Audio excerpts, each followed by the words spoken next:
leçon d'astro-horoscopie en cette nuit du samedi au dimanche, au dernier dimanche de novembre, à 2-3 jours du jour de mon anniversaire.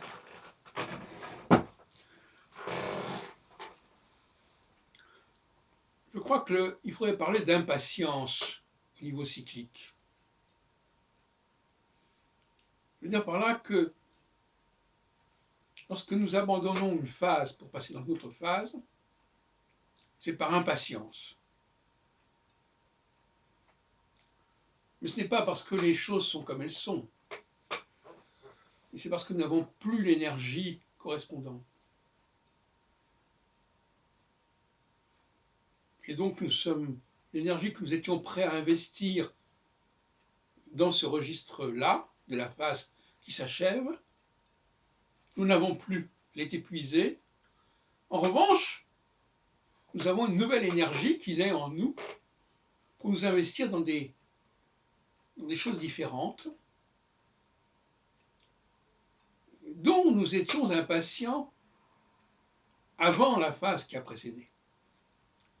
C'est-à-dire que notre vie est une succession d'impatience. Et il y a donc l'impatience quand nous quittons la phase de quadrature pour la phase de conjonction, et l'impatience quand nous quittons la phase de conjonction pour la phase de quadrature. Et les gens avec qui nous sommes, notamment en phase de quadrature, sont frustrés par notre impatience. Nous qui semblions être à l'écoute et supporter beaucoup de choses, accepter beaucoup de choses de l'autre, accepter ses silences, parfois, ses absences, et bien tout d'un coup, nous faisons preuve d'impatience. Nous posons des questions. Nous demandons ce qui se passe. Qu'est-ce que tu fais? Qu'est-ce que tu deviens? Qu'est-ce que tu as dans la tête?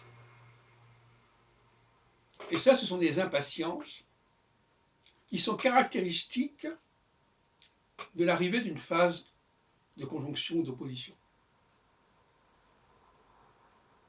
Et souvent, c'est dramatique, parce que les personnes à qui nous étions, pas seulement dans le domaine affectif, mais dans le domaine social, sont surprises. On ne nous reconnaît plus. Vous qui étiez si patient, comme si cette patience devait durer indéfiniment, éternellement. Besoin de nous recentrer, besoin de mettre fin à une certaine promiscuité, inévitablement, de la phase de quadrature, de rencontrer des gens qui ne sont peut-être pas faits vraiment pour nous, et inversement. Que nous avions accepté, qui nous avaient amusés, qui nous avaient charmés, un certain temps, et puis voilà, intrinsèquement, nous sommes passés à autre chose. La phase de conjonction nous rappelle et nous dit que nous n'avons pas besoin de tout ça, que nous pouvons nous débrouiller tout seuls, sans aide de nos amis, de nos amants, de nos amantes, et qu'il y a des machines, il y a des outils, il y a des objets, il y a ne serait-ce qu'un stylo pour écrire, un ordinateur pour écrire. C'est bien suffisant, et surtout, ça a une efficience que n'a pas forcément la discussion, le colloque, les réunions, le temps passé entre copains,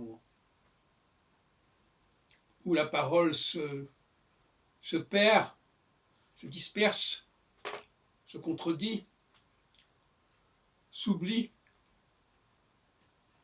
Et à ce moment-là, nous sommes entrés dans la phase de conjonction. Une phase de solitude par rapport un entourage, mais pas une phase de ce que j'appelais l'autre jour, passer d'un espace-temps court à un espace-temps long. C'est-à-dire que tout d'un coup, on ne s'adresse plus à ses amis, on s'adresse à l'humanité. On ne s'adresse pas au présent, on s'adresse au futur, etc., etc. Autre registre, autre échelle. Et puis, au bout de 3 ans, encore, le processus va revenir à l'envers. Tout d'un coup, ces activités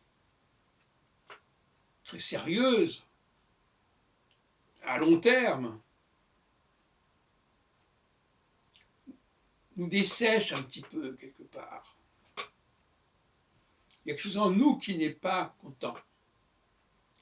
Et à ce moment-là, on va petit à petit délaisser cette recherche de longue haleine, ce long travail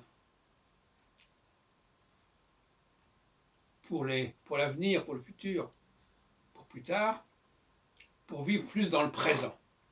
C'est l'appel de la quadrature.